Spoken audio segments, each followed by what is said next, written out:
আগের মাথায় কখন কি করে ফেলি বা বলে ফেলি আমার মনে থাকে না, আমার মাথা ক্যাচ করে না আর কি। বাট তুমি যে তোমার বাবার বন্ধুর ছেলে, তোমার সাথে এমন খারাপ ব্যবহার করা আমার একদমই ঠিক হয়নি। তুমি যেভাবে হেসে হেসে কথা বলতেছো, আসলে তোমার উপর আমার সব রাগ অভিমান সব ভুলে গেছে। সত্যি?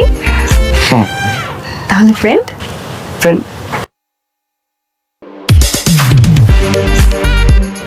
ফ্রেন্ড হওয়া যায় এখন, নাহলে ফ্রেন্ড, কিন্তু পরবর্তীতে কিন্তু সম্পর্কটা আমি পরিবর্তন করবো। মানে? না কিছু না কিছু না। কি ব্যাপার, ওরা হাত ধরাধরি করছে কেন? এর মধ্যে কি আমার মেয়েকে পটি ফেললো নাকি? আমার মেয়েটা এত নরম মনের মানুষ।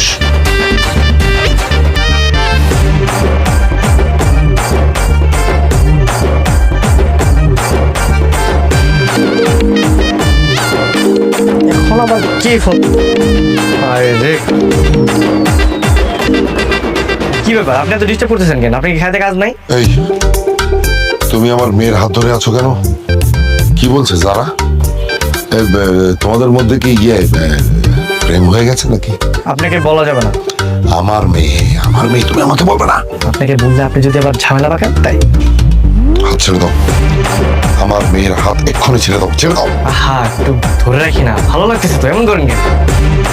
আচ্ছা শুনুন, রাখেন তো, আপনি ডিস্টার্ব করবেন না, ঠিক আছে? কি কল দিয়েছে? আর বললো না, পাগল সারাদিন ডিস্টার্ব করে, শুধু কোনো কাজ কাম নেই, আমার পিছনে লেগে থাকে। আমি পাগল না, আমি পাগল। দাঁড়া, এক্ষুনি দেখাচ্ছি।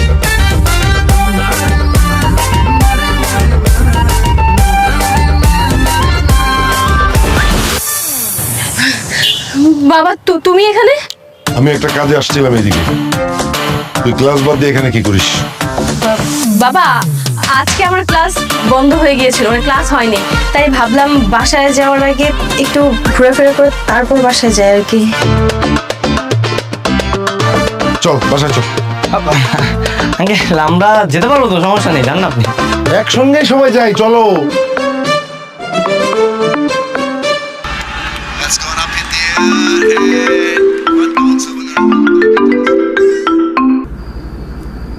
হ্যালো। আঙ্কেল, একটু ছাদে আসুন তো। এখন এত রাতে? আরে বন্ধু বললে রাত দিন সব সমান, আসুন একটু জলদি আসুন।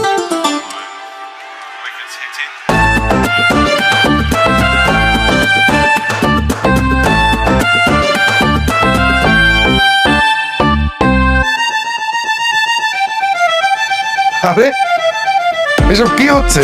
ছাদে এত কিছু কখন করলে আর কেন? বললাম একা একাই, আর একটু পরে তো 12টা বেজে যাবে, আর আজকে তো জারার বার্থডে, ভাবলাম ওকে উইশ করে সারপ্রাইজ দেবো। আমাকে তো বলতে পারতে। না, আমি চেয়েছি যে একাই উইশ করবো, তাছাড়া আজকে উইশ করার পরে ওকে আমি প্রপোজ করবো। আমরাও থাকি, আমাদের মেয়ের জন্মদিন, আমরা থাকবো না? আরে কি বলেন আপনি, মানে আপনাদের সামনে, বাবা মার সামনে আমি আই লাভ ইউ বলে আপনার মেয়েকে প্রপোজ করবো, মানে আর আপনার মেয়ে লজ্জা পাবে না? তোমার কি মনে হয় আমার মেয়েকে প্রপোজ করবে আর ও রাজি হয়ে যাবে? আজব ব্যাপার, চেষ্টা করতে দোষ কিসের? আমি এত কিছু জানি না, আমি প্রপোজ করবো।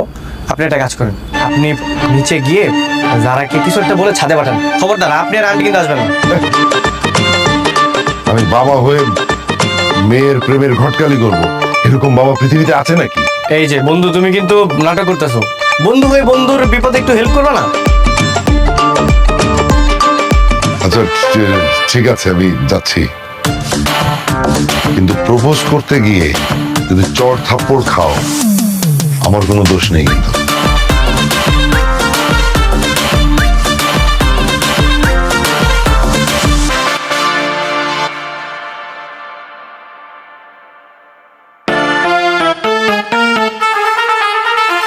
সারাক্ষণ পড়াশোনা করিস, খারাপ লাগে না তোর? না বাবা, খারাপ কেন লাগবে?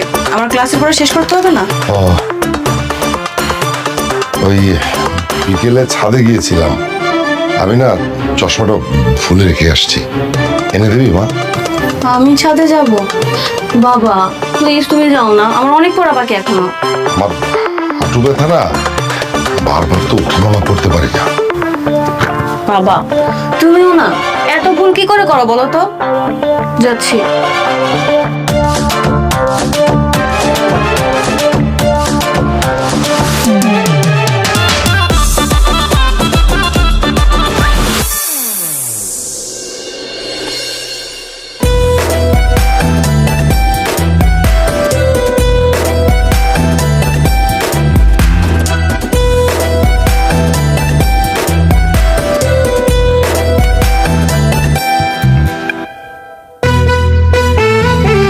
Happy birthday to you, happy birthday to you, happy birthday to you Zara, happy birthday to you. আমার বার্থডে তুমি জানতে? কি বল, যাকে মনের মধ্যে জায়গা দিয়েছি তার বার্থডে ভুলে যাব? মানে?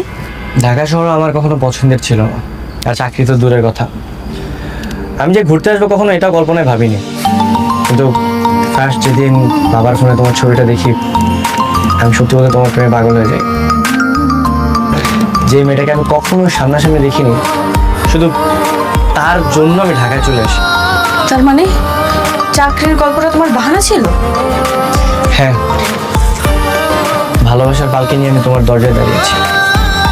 আমার ভালোবাসা গ্রহণ করে তোমার পালকিতে উঠবে, নাকি আমাকে শূন্য হাতে ফিরিয়ে দিবে?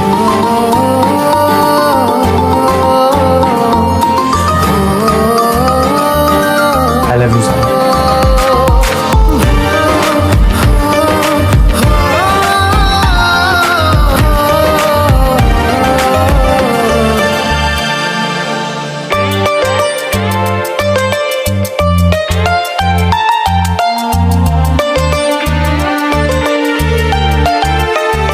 গতকালই দেশে ফিরেছি, সঙ্গে তোমার ভাবিকেও এনেছি, আর ছেলে কিছুদিন পরে চলে আসবে। তা ভাবিকে আজকে সঙ্গে করে আনলে না কেন?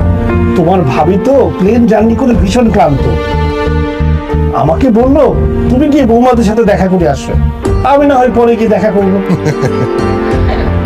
সৈকত, পরিচয় করিয়ে দিই, উনি হচ্ছে আমার বন্ধু দিদার মাহমুদ।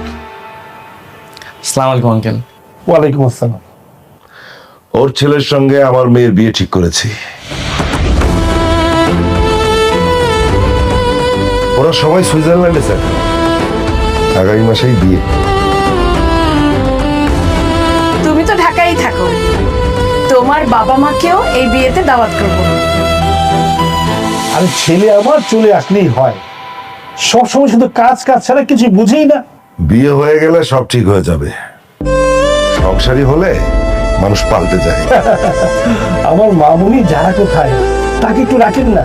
আচ্ছা, যারা যারা এদিকে আসো মা। আসসালামু আলাইকুম আঙ্কেল। ওয়ালাইকুম আসসালাম। মামুনি আমার বেশ সুন্দর, আমার কিন্তু পছন্দ হয়েছে।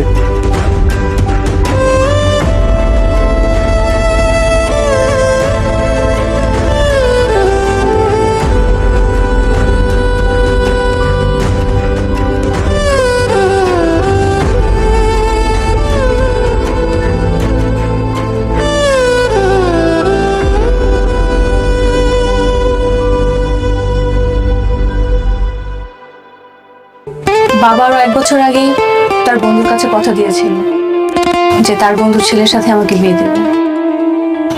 আর যেহেতু বাবা কথা দিয়েছে, তার মানে বাবা তার কথা রাখবে, এটা আমি খুব ভালো করেই জানি। আর সেজন্য তুমি বার্থডের পর যখন আমাকে প্রপোজ করেছিলে, আমি কোনো রিপ্লাই করিনি।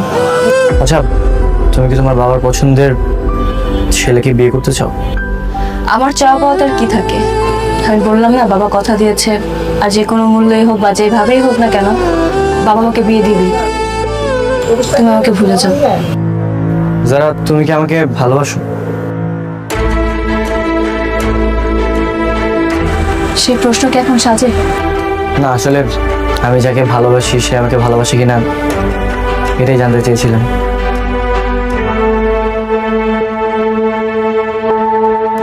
সব কথা জানতে নেই, কিছু কথা অজানা থাকাই ভালো, নয়তো তো আগ্রহ হারিয়ে ফেলবে। কিছু কথা বুকের মধ্যে রাখতে হয়, একান্তই নিজের কাছে।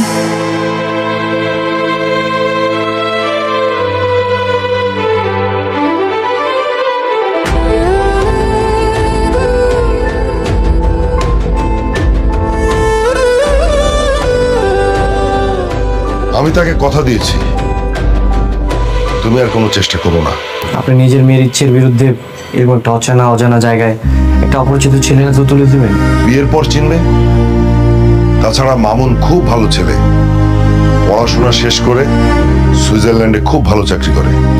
মানে একটা ছেলে বিদেশে থাকে, সেখানে চাকরি করে, তাই বলে যে সে ভালো হয়ে যাবে এমন তো না। আপনার মেয়েকে জিজ্ঞেস করেছেন ওকে ওকে পছন্দ করে কিনা?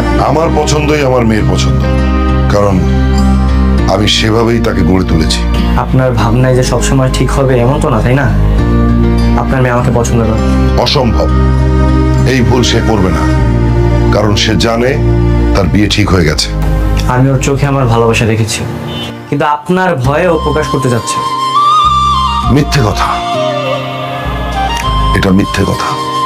আর এটা যদি সত্যি হয় তাহলে আমি যারাকে তোমার হাতে তুলে দেব।